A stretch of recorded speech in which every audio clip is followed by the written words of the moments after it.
Okay, folks, I'm here basically at the Missouri River here where the state of Nebraska, and Nebraska is over there, state of Nebraska is over there, and South Dakota is over here. So I'm here at the Missouri River, one of the great, you can see where the tree line basically goes back up, back up around that way. And I'll zoom in a few minutes. And it goes way over there. I don't know, you're probably talking a couple miles or better. And then it widens out real huge as you go on up through between the two states. This is the natural border between Nebraska and South Dakota. So the Missouri River, Niobrara River Valley, sacred land and water, of course, Indian country. The Ponca tribe had several villages in the area, Ponca Fort, and Tunawan, I can't pronounce that word, but it was called, in other words, a fish smell village, both near present-day Verdale and Tunawan, Augusta something, which means white paint village, and backing water, both of which were on the Bazile Creek. So here's the Niobrara Valley, which there is an area I've actually passed somewhere close to that area before. But here's back in 1833.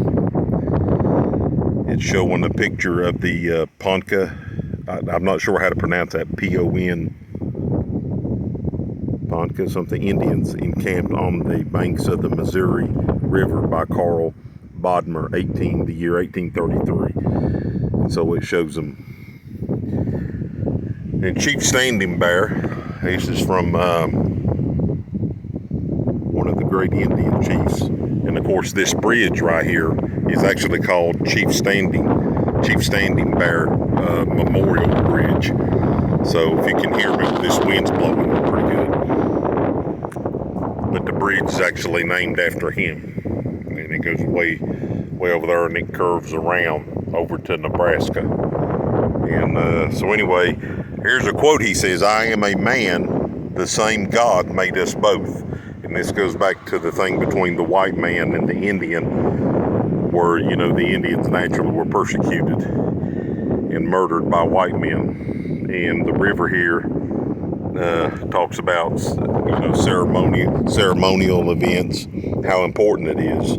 It's the lifeblood of our people and all living things and so forth. So pretty good little thing there. Let's see, there's something down here too. Well, this is a lot here. This is up the Missouri River, and I'll read it right there. During the summer of 1804, the river below looked very different. Wow, okay. Unlike today's course controlled by dams and dikes, the Missouri River that the famous explorers here, Lewis and Clark, knew flowed wild and erratic. Strong currents, floating branches, embedded logs, submerged sandbars, and crumbling riverbanks formed imposing obstacles to the expedition. And here's a picture of back then. It was probably pretty rough. Right here they're pulling a boat. A large keel boat and two smaller crafts called pirogues carried the explorers and their supplies. When conditions were favorable, the men raised sails to assist the keel boat up the river, but usually they rowed, poled, or towed them through dangerous currents using back-breaking labor. Here along the lower Missouri, they averaged about 13 miles a day. And of course, we know that's not very far at all, 13 miles a day. In today's time, with a car, you can drive 13 miles in 13 minutes. Imagine how long it took them. And here's a large keel boat. So you can kind of see they had that kind of boat out here in the rivers and so forth. And here's William Clark, so part of the famous expedition, you know, explorers of Lewis and Clark in America back then. William Clark's drawings of the 55-foot keelboat designed and built especially for the expedition. The expedition spent almost 2 months in 1804 pulling its 3 boats up the Missouri River segment that now forms the eastern boundary of Nebraska. Wow, okay. On their return downstream 2 years later, they canoed the same stretch of river in 1 week. So what that's telling you, they spent almost 2 months in 1804 pulling the boats up the Missouri that forms the eastern boundary of Nebraska over there. But when they came back, it only took them 1 week in canoes. Wow. So it goes to show you how the river in its natural way, without dams and dikes and so forth, how different it was. That's what it's saying over here. Nowadays it's controlled by dams and dikes, but back then it was crazy. And so here's a map of July to August 1804. You know, it's got numbers. So anyway, if any of you all kind of look at this, you know, you can see real quick in this video, I've kind of make it long. It's already at 6 minutes. So pretty much, well, here's one more. I didn't mean to make the video too long, but it is interesting, American history, no matter how you look at it. And here you're talking about the ferries, which I remember reading about, and a lot of us as kids growing up in America, the famous ferry boats for people to travel, and your gambling boats, your casino boats. So highway or obstacle. Picture the river more than a century ago. For Indians, explorers, trappers, and settlers, it meant transportation linking the east with the west. Goods poured west on river boats as port towns and forts sprang up on shore. The steamboat Josephine, shown here, and the town of Running Water, just over the hill to the east, were classic examples of that era. And it goes on, and then into times where railroads came along. Railroads replaced steamboats and were in turn replaced by cars and trucks. That's today. For land travelers, the Missouri was no harm but an obstacle. Wow, so they ran a ferry service all the way up until 1984. Wow. Wow. So during its time, talking about the steamboat witnessed traffic coming along as wagons and horses gave way to tractors, cars, and trucks. Wow. In 1998, the bridge below replaced the historic ferry connecting South Dakota with Nebraska. That is absolutely amazing. Read that again. In 1998, the bridge below this here replaced the historic ferry connecting South Dakota with Nebraska. That's just really amazing. Wow. Absolutely amazing. And here's some information here if you see it and want to read it. You know, kind of have to stop the video and read. I'm just trying to hurry up so I don't keep you too long. Story about Captain Joseph Leach. And then the Falls City. The fare was $1 per vehicle in the 1930s. Wow. You can't even hardly ride a bus for about that. Anyway, folks, that's about it. This is the what you call a scenic spot. We call it scenic, where you come up and park and whatever. They don't have no picnic tables here, but depending on where you are in different states in America, you know, some places it's really super nice and they'll have things like picnic tables and so forth. But anyway, this is just a basic scenic. I'm going to zoom in before I leave.